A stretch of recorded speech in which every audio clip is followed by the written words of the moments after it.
ஹேங்க மக்களே, உலகத்திலே மிகப்பெரிய ஜனநாயக நாடுனா அது நம்மளோட நாடு தாங்க. இங்க தேர்தலுங்கிறது வெறும் ஓட்டு போற நாள் மட்டும் இல்ல, நம்மளோட உரிமை நம்மளோட குரல்னு ஒன்னா வலிக்கிற மிகப்பெரிய திருவிழாங்க.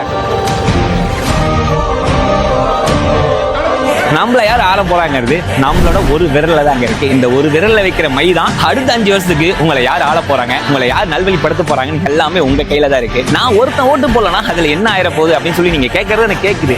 ஒரே ஒரு துளி தான் அவ்வளவு பெரிய கடலே உருவாகுது, அந்த ஒரு கடல் தான் அவ்வளவு பெரிய அலையுமே உருவாகுது. ஸோ நீங்க ஒவ்வொருத்தரும் ஓட்டு போறது உங்களோட உரிமை, கண்டிப்பா எல்லாருமே போட வேண்டிய கடமை. யாரையும் தாக்க போறது இல்லை, யாரையும் தனிப்பட்டு நம்ம விமர்சிக்க போறது இல்லை. உங்களோட ஓட்டு உங்களோட உரிமை. ஸோ நீங்க ஓட்டு போறதுக்கு முன்னாடி இந்த 3 விஷயத்த நல்லா தெரிஞ்சுக்கோங்க. இவங்க ஆட்சிக்கு வந்தா உங்க தொகுதிக்கு என்ன நல்லது செய்வாங்க, இவங்க ஆட்சிக்கு வந்தா உங்க குழந்தைங்க மேம்படுறதுக்கு என்னென்ன நல்லது நடக்க போகுது, இவங்க ஆட்சிக்கு வந்தா மக்கள் பணி எவ்வளவு தீவிரமா செய்வாங்க. இந்த 3 விஷயத்த நல்லா ஞாபகம் வச்சு உங்களோட விரலை கரெக்டான ஒரு பட்டன் நம்புங்க. அந்த ஒரு விரல் தான் அடுத்த 5 வருஷத்துக்கு உங்களை யார் ஆள போறாங்க, என்னெல்லாம் நடக்க போகுதுங்கிறது தீர்மானிக்கவே போகுது. ஜாதி, மதம், இனம், மொழின்னு சொல்லிட்டு இப்படி பல வேறுபாடு இருந்தாலும் ஒரு மனிதனா, ஒரு குடிமகனா உங்களோட முதல் கடமை ஓட்டு போறது.